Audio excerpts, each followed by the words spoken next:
Kita udah ngelewatin masa-masa kayak gini bukan sekali dua kali, ya kan? Kita udah going through crisis, market crash itu udah berkali-kali. Di negara ini yang benar bisa jadi salah, yang salah bisa jadi benar. Pemborosan anggaran di atas, tapi rakyat-rakyat menengah bawahnya ini pada kehimpit. Ketidakpercayaan. Masyarakat mungkin trustnya juga menurun, ditambah investor asing juga trustnya menurun. Karena domino effect ini dan kepanikan itu lebih mudah menyebar daripada optimisme.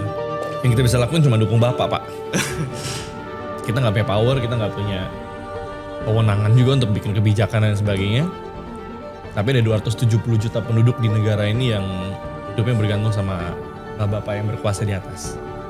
Jadi tolong jaga amanah kita, running negara ini dengan benar, balikin kepercayaan investor, ya kan? Karena ya nasib banyak orang nih, terutama pasar ekonomi, rupiah, itu semua bukan cuma ngaruh ke orang kaya, tapi grassroots ekonomi pun mengalami dampak.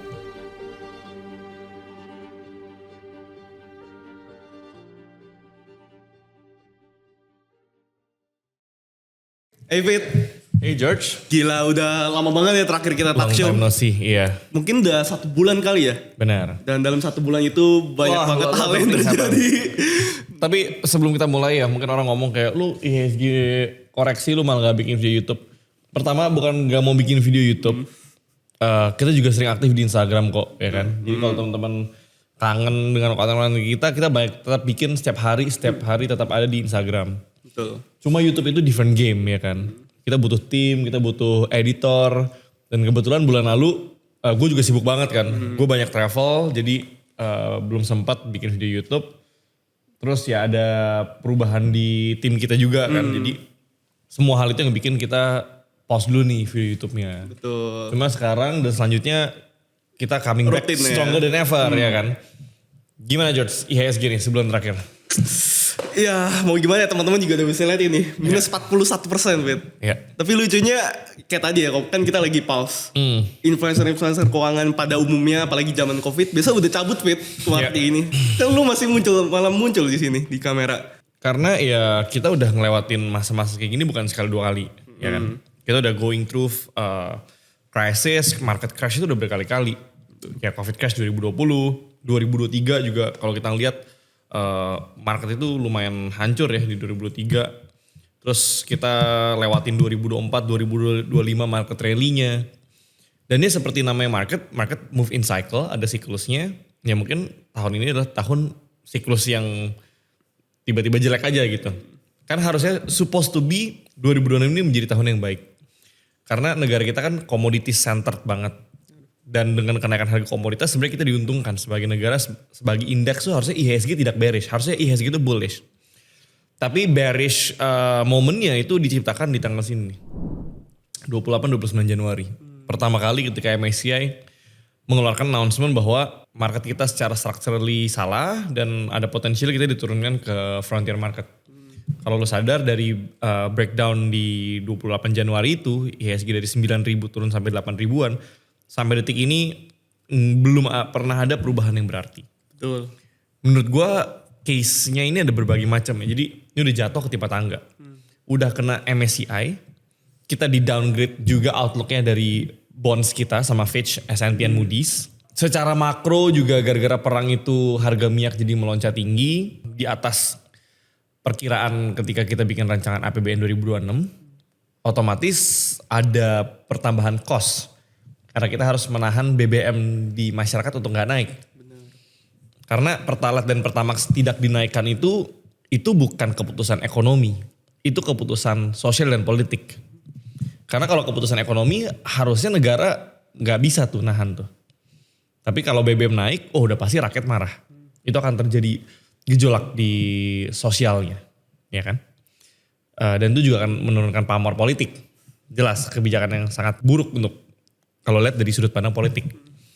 Nah dari kejadian tersebut akhirnya tercompound. Ditambah dengan adanya kebijakan-kebijakan yang supernatural ya. Dimana itu dilihat asing sebagai inkonsistensi. Bukan hal yang bagus ya. Bukan hal yang bagus. Law enforcement-nya juga rada aneh. Ya, karena di negara ini yang benar bisa jadi salah, yang salah bisa jadi benar. Pemborosan anggaran di atas, tapi rakyat-rakyat menengah bawahnya ini pada kehimpit. Dengan kenaikan harga BBM, inflasi, BBM industri pun naik, plastik, bahan pokok. Jadi kalau dilihat, oh inflasinya rendah. Tapi kalau coba teman-teman ke pasar, teman-teman ke real market, apakah benar inflasinya rendah itu gitu kan. Jadi kadang data-data yang dikeluarkan di atas itu sama kenyataan di bawah itu berbeda total. Nah itu yang memicu ketidakpercayaan. Masyarakat mungkin trustnya juga menurun, ditambah investor asing juga trustnya menurun. Karena domino effect ini dan kepanikan itu lebih mudah menyebar daripada optimisme. Jadi ketika semua orang panic selling, ini kan sebenarnya sekarang it's very panic, ya kan? Very panic selling. Kalau kita ngomong dari berapa? 15 April, which is hampir 2 bulan lalu. 2 bulan terakhir IHSG itu minus 30%. 2 bulan. Berarti sebulan kita duitnya, indeks kita kepotong 15%. Tanpa ada rebound yang berarti. Artinya apa? Ini udah bukan masalah murah mahal. Udah bukan masalah valuasi. Udah juga bukan masalah dividend yield. Bukan masalah tentang, oh ini kita udah divaluasi paling murah 5 tahun terakhir. Bukan. Ini fase yang terjadi ketika investor itu kehilangan kepercayaan terhadap sebuah negara. Jadi yang harus dibenahi itu sebenarnya bukan cuma peraturannya, bukan cuma oh ini udah valuasi murah, fundamental kita bagus dan sebagainya. Yang harus dibenahi adalah sebenarnya pola komunikasinya juga. Bagaimana cara kita meyakinkan para investor, termasuk investor asing, di mana kita tetap butuh uang mereka. Karena tanpa adanya foreign investments, bonds kita dibuangin, rupiah kita melemah. IHSG kita dibuangin, semua orang susah. Ya kan? Ketika rupiah kita melemah, kita negara net importer, terutama minyak, harga minyak naik, otomatis inflasi di grassroots, di masyarakat menengah bawah juga naik. Ketika semua itu terjadi, dan inilah yang terjadi. IHSG minus 41%, USD IDR naik 8%. 1 bulan terakhir USD sudah menguat 5%. Indonesia 1 bulan terakhir, kalau kita cek dari 8 Mei ya. 8 Mei sini, IHSG sudah minus 25%. IHSG minus 25%, USD menguat 5%, bukan year to date, 1 bulan. Year to date kita udah kalah 8%. Tapi USD IDR pun itu penguatan paling cepatnya itu di bulan Mei. Jadi Mei ini mungkin merupakan bulan paling parah. Secara indeks juga kalau kita lihat tadi, kita udah minus 41% dari top, tapi 25%-nya datang dari sebulan terakhir. USD kita kalah 8%, tapi 5% dari 1 bulan terakhir. Bulan yang berat ya, Mei very tough month, bulan sangat berat, ya kan? Jadi sekarang kita memang cuma bisa ngeliatin kebijakan-kebijakan yang pemerintah lakukan. Tadi udah ada preskon antara Pak Bahlil ya, Menteri SDM, Pak Donius Karya dari Danantara, sama pemimpin DPR Pak Sufmi Dasko, menyebutkan bahwa peraturannya ekspor satu pintu itu ditunda dan tidak ada sharing profit atau sharing revenue. Tapi belum ada kebijakan detailnya. Nah ini problemnya. Kalau kita ngomong under invoicing, memang selama ini praktik itu memang benar ada. Jadi memang company-company di Singapura itu makanin barang Indonesia murah, terus dijualin dari Singapura mahal. Untuk ya segala macam permainan mereka lah. Jadi memang trader-trader di Singapura tuh mungkin ya marah lah dengan adanya ekspor satu pintu ini. Secara prinsip, secara konsep, kalau ekspor satu pintu ini bertujuan hanya untuk menjadi supervisor, bahwa jangan, kita coba cek ini bener gak jumlah tonnya, penjualannya, sama kita cek harga global, masuk akal gak nih? Jangan sampai kita jual ke Singapurnya, misalkan harga global $120 per ton, kita jual ke Singapura $90 per ton. Selisihnya mereka jual dari Singapura ke China misalkan. Kita cuma supervise aja gitu loh. Kalau bener tugasnya adalah nge-supervise, actually ekspor satu pintu ini bukan ide yang buruk sebenarnya. Tapi kan yang masalah adalah eksekusinya. Eksekusinya belum tahu nih pricingnya seperti apa. Ya kan? Tugas Indonesia tuh di Danantara DSI ini ya sebagai ekspor satu pintu ini tugasnya itu apa? Apakah ikutan bikin pricing juga? Apakah apa? Nah, problemnya pemerintah kita adalah ketika bikin kebijakan, diomongin dulu baru dipikirin belakangan. Dan pemerintah kita sangat hobi tes air. Tes air gimana tuh maksudnya? Oke, kita ekspor satu pintu, marketnya hancur. Pas marketnya hancur baru, oke, kita revisi deh gitu. Detailnya aja belum keluar. Bukannya dipikirin dulu di depan, baru mereka announce setelah udah ready, timnya ready, semuanya ready. Ini Danantara sama menteri-menteri aja pada nggak tahu kok. Tiba-tiba jeder ada, dan itu kan bukan hal yang sepele gitu loh.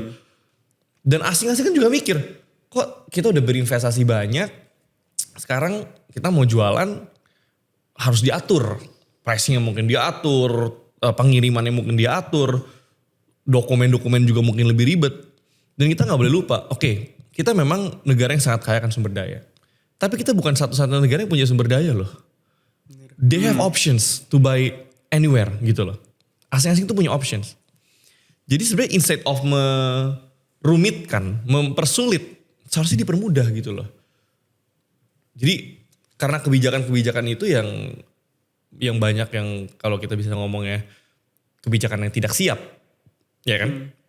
Akhirnya asing, lu bayangin lu jadi asing, ya kan? Gue mau invest di Indonesia, tapi kapanpun tiba-tiba nggak ada angin, nggak ada hujan, gue bisa tiba-tiba dikenain pasal begini. Tiba-tiba dikenain regulasi begini, regulasi bisa berubah. Tadinya masuk, oh iya tenang kita nggak akan ganggu kalian dan sebagainya. Tiba-tiba 3 bulan kemudian, oh kok lu untung sih? Yang lain lagi susah nih. Lu bantu dong yang lain susah gitu loh. Ngerti gak? Nah, meanwhile ini kan sisi bisnisnya diribetin, ya kan? Karena gini, kalau kita ngomong defisit APBN, sebenarnya kan ada beberapa cara untuk mengurangi defisit. Kan logiknya gini, kita sebagai personal, ya kan? Kita bikin dong budgeting personal budget kayak gitu kan. Terus kita spending, kita makan, kita beli mobil dan lain sebagainya.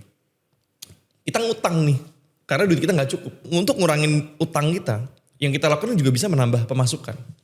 Menambah pemasukan kan salah satunya adalah ya menambah devisa lewat, ya kalau bener ada under invoicing berarti kan perusahaan-perusahaan bayar pajaknya gak sesuai kayak gitu. Ya itu mungkin kalau di supervise dan itu benar itu juga bisa menambah. Sebenarnya secara konsep bagus.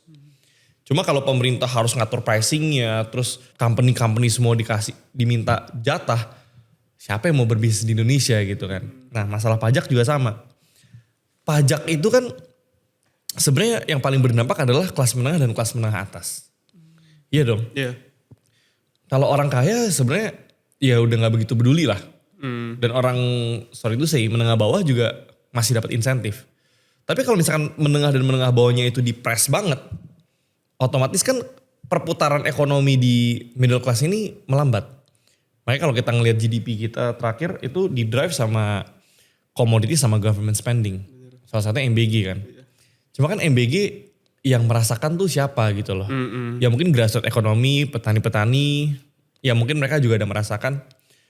Cuma untuk program yang paling besar di APBN kita, itu kan harusnya 355 triliun, cuma kan dipotong. Kalau gak salah sekitar 270 triliun sekarang. Still itu paling gede. Betul.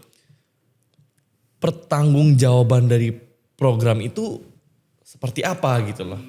Dan apakah program itu harus dieksekusi sekarang? Sama halnya seperti koperasi desa juga kan. Apakah program itu harus dieksekusi sekarang? Apa beda itu sama Indomart dan Alfamart? Pengaruhnya ke real ekonomi dan grassroots ekonomi seperti apa? Ada studinya gak? Udah dibikin feasibility study belum? Sebelum keluarin duit 300-400 triliun gitu loh. Ini loh yang gue bilang, kita menengahnya dihimpit. Tak, ya kan? Bisnis dimintain, dipersulit gitu. Tapi pemborosan anggaran di atas ini gak pernah ada yang ngeliat. Nah ini kan sebenarnya tugas besar dan kalau kita ngomong, oh market gak ngerti kita, fundamental ekonomi bagus. Market gak pernah salah. Dan kalau memang misalkan cuma ada satu negara yang gak ngerti kita, misalkan anggap Singapura lah, Singapura marah sama kita. Iya. Emang Singapura cukup buat banting ESG segini?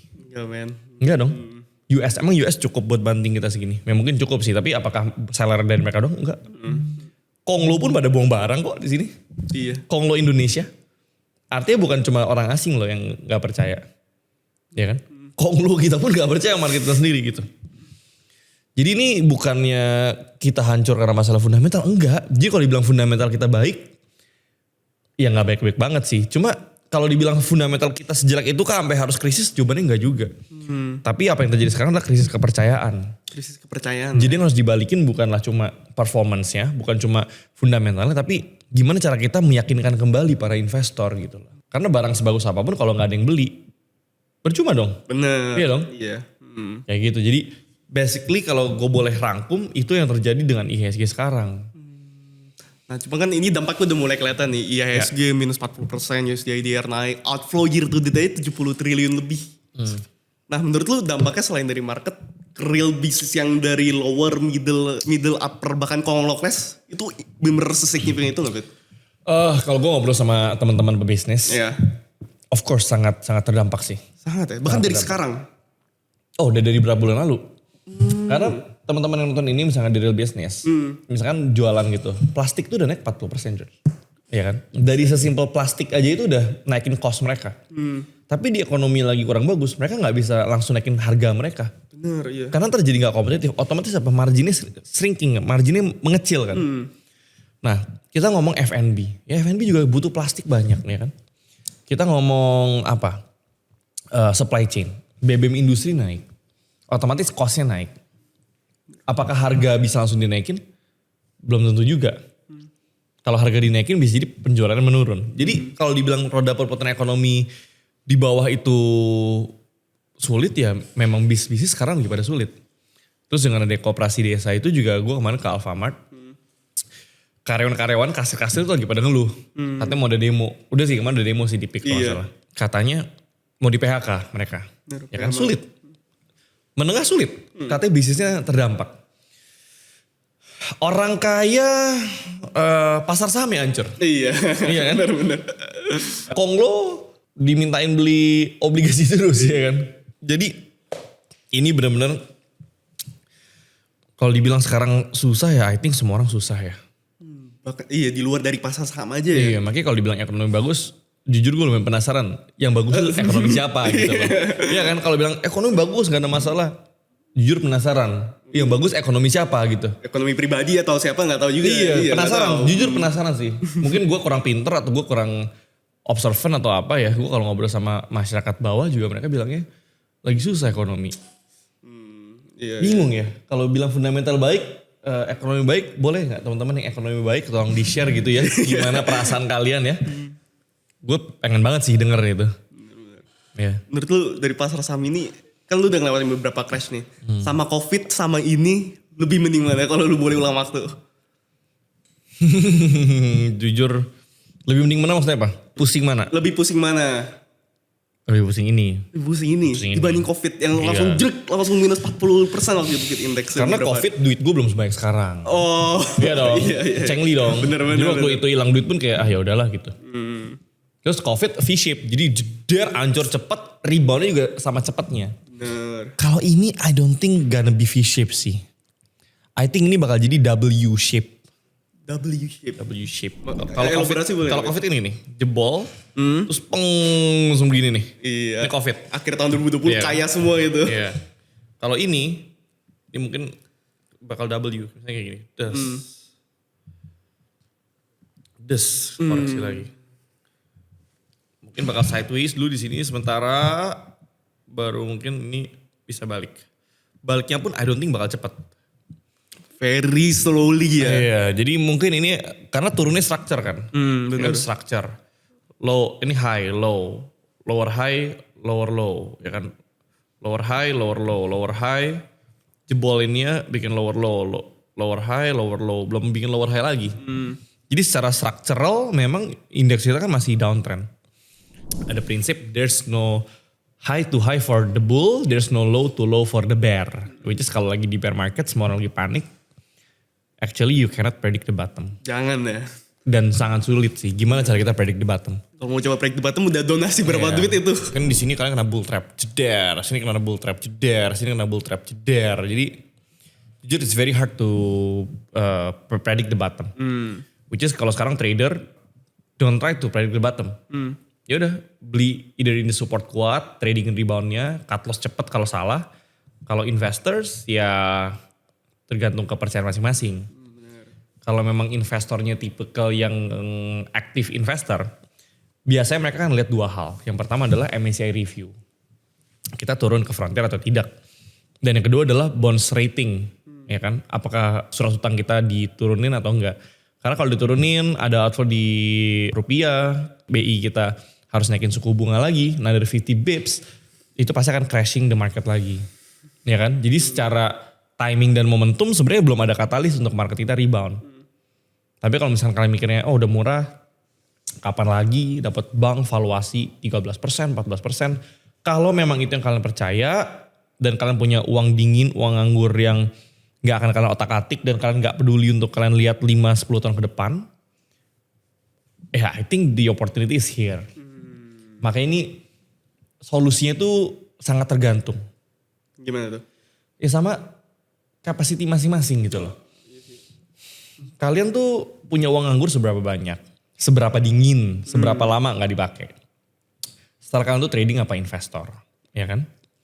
Terus kalau investing juga kalian tipe kalian yang aktif, yang latihan terus portofolio, tipe kalian yang pasif, beli dan tidur. Beda-beda stylenya ya kan? Dan saran yang akan gue kasih pun akan sangat beda-beda. Kalau gue pribadi karena gue aktif investors, ya gue lagi pegang cash banyak sih sekarang. Lu full cash? Enggak sih. Oh, ada investment? 80% cash lah. 50%? 80% cash. 20%-nya investment ke... 20% di saham. Oh saham. Oh 20% saham? Saham. Buat investing tuh atau gimana?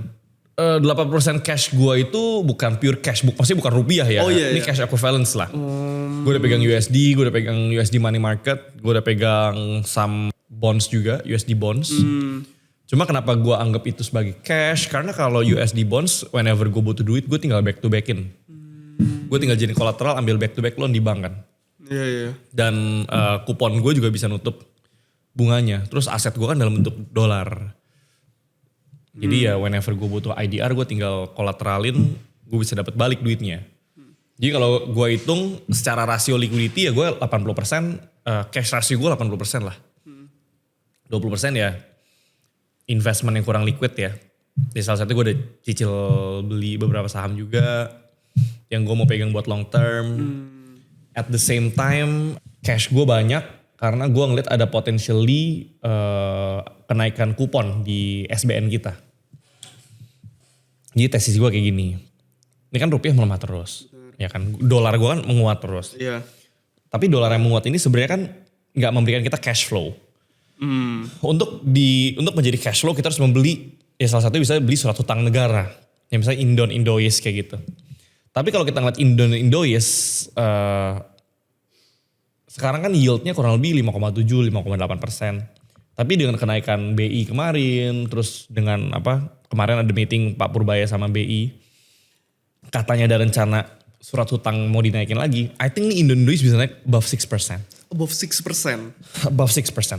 Mendekati SBR gitu-gitu. Yeah. Karena SBR, ORI gitu-gitu sekarang udah mau 7,5%. Kan US Treasury yield sekarang 4,5%. Untuk jadi atraktif, emerging market bonds kayak kita tuh at least beda harus 300 bips. Jadi kurang lebih 7,5%. Nah sekarang 7, sekian. Indonnya bisa naik ke 6,an. Back to back loan juga kurang lebih bunganya 6,an. Jadi kita bisa pegang Indon, terus back to back gratis dari kupon Indon. Tapi kita pegang asetnya USD, kita dapatnya IDR. Kayak gitu. Iya. Nah itu yang lagi kita pakai sekarang lah. Kita nge-hedge currency dari situ. Jadi celup 2 kaki langsung ya? Iya. Mungkin kalau worst case, ini kan worst case. Yeah. Worst case skenario terjadi. Amit-amit ya. Kalau beneran sampai rating bonds kita diturunin sama Fitch, Moody's, S&P. Itu yield Indon kita bisa terbang sih. Itu mungkin bisa 6,5, 6,7 ya. Terus rupiah tuh mungkin ya 19.000, 20.000.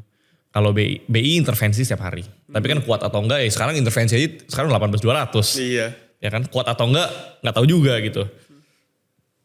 Kalau worst case ya terjadi, terus Bank Indonesia yang harus naikin suku bunga, itu kan jadi kiamat buat IHSG. IHSG akan jebol. Tapi for a very short period of time, rupiahnya akan menguat. Jadi mungkin ntar dolar 19.000, naik 100 bips, rupiah koreksinya buat 17.800, 17.700 gitu. Nah, I think menurut gue di situ waktu beli lagi. beli lagi. Terus Indonnya juga mungkin naik, ya kan yieldnya naik ke mungkin 6,5, 6,6, 6,7. I think di situ juga buying opportunity. Jadi kita pakai USD sama Indon itu sebagai base investment kita. Whenever ada market crash, kita tinggal back to backin, ya. Terus kita pakai untuk serok saham di bawah. Kalau misalnya market rebound tinggal serok aja, tapi masih ada. Iya. Strategi yang gue lakukan untuk nge-hedge pelemahan rupiah seperti itu. Berarti lu gak cuma terpaku sama satu aset kelas saham Indonesia aja ya sebenarnya? Enggak sih. Karena kan kalau di size sebesar gua udah harus mulai mikirinnya banyak hal ya. Salah satunya currency risk itu sangat penting loh. Kayak misalnya satu tahun terakhir US dollar lawan IDR tuh menguat 14%. Ya kan? Gua itu kan sudah tidak melihat uang gua dalam bentuk rupiah. Gua tuh udah ngitung duit gua based on dollar. Karena kalau gua ngomong gua USD milioner, ya kan berarti gue benchmarknya pakai US dollar tuh ya kan. Ya jadi gue selalu nge-track uang gue itu dalam dolar. Jadi gue punya berapa juta dolar kayak gitu. Gue jarang sekali nge-track pakai berapa miliar gitu enggak. Kadang gue suka lupa. Misalkan gue anggap 15 miliar. Misalkan 5 juta dolar 75 miliar. Sekarang 18 miliar. Iya itu 2 tahun yang lalu ya 15 miliar. Iya coba lu hitung deh. 18 ribu dikali 5 juta dolar. Yang tadinya 75 miliar sekarang 90 miliar. Beda 15 miliar. Iya bener. 5 juta dolar yang sama loh. Berarti setahun 7,5 miliar bedanya. Gila ya. Iya kan kalau lu mikir kayak gitu kan. Signifikan itu ya ternyata. Iya. Jadi gue harus selalu berpikir bahwa majority of my investment tuh harus dalam dolar. Dalam size lu. Iya. Kapanpun gue butuh rupiah kan gue tinggal kolateralin dolar investment gue jadi rupiah. Tapi kan gue ambil loan dalam rupiah. Tapi aset gue dalam dolar. Underlying asetnya dolar bener. Iya. Jadi kalau misalkan gue bayar bunga 6%, kupon gue dari obligasi 6% juga kan berarti setara. Tapi kan dolar gue menguat. Terus menguat. Jadi native currency gue USD. Ini game player ini ya. Iya. Bener. Kayak gitu. Cuma menurut lu kalau buat teman-teman yang mungkin size-nya itu 1 miliar, 10 miliar. Worth gak buat kayak diverifikasi ke dolar gitu atau kemana? Buat sementara Jawabannya tergantung sih. tergantung lagi ya. Tergantung. Seberapa sering kalian ke luar negeri juga kan sebenarnya pengaruh. Oh oke. Iya kan? Karena kalau misalkan saya 10 miliar, dolarnya menguat. Jujur di level 10 miliar inflasi pun sebenarnya gak gitu berasa sih. Oke. Ya. Tapi mungkin yang akan berasa kan ya semua yang berhubungan dengan dolar lah. Jam tangan mewah udah pasti naik. Iya. Kalian suka beli tas. Tas emang kalian tas gak import. Dolar naik tas makin mahal. Bahan bangunan, ya besi-besi apa segala macam, emang dolar naik itu nggak nambah mahal. Yang mau renovasi pasti makin mahal. Pokoknya semua yang sifatnya itu import, kalian beli marmer Italia kalian, euronya mahal. Kalian beli Minotti atau Polyform atau B&B, furniture mahal, sofa harga 800 juta, yang import dari Italia, emang nggak makin mahal. Kalian beli sepatu Loro Piana Z-nya kalian, emang gak makin mahal. Ngerti gak maksud gue? Jadi kalau menengah atas itu udah gak pakai produk lokal kan. Pasti mereka pengen import dari Italia, dari Prancis, dari mana kayak gitu ya. Ya mungkin kalau saran dari gue ya beli barang Jepang aja. Barang Jepang aja. Ke Tokyo aja, ya tetap murah gitu kan.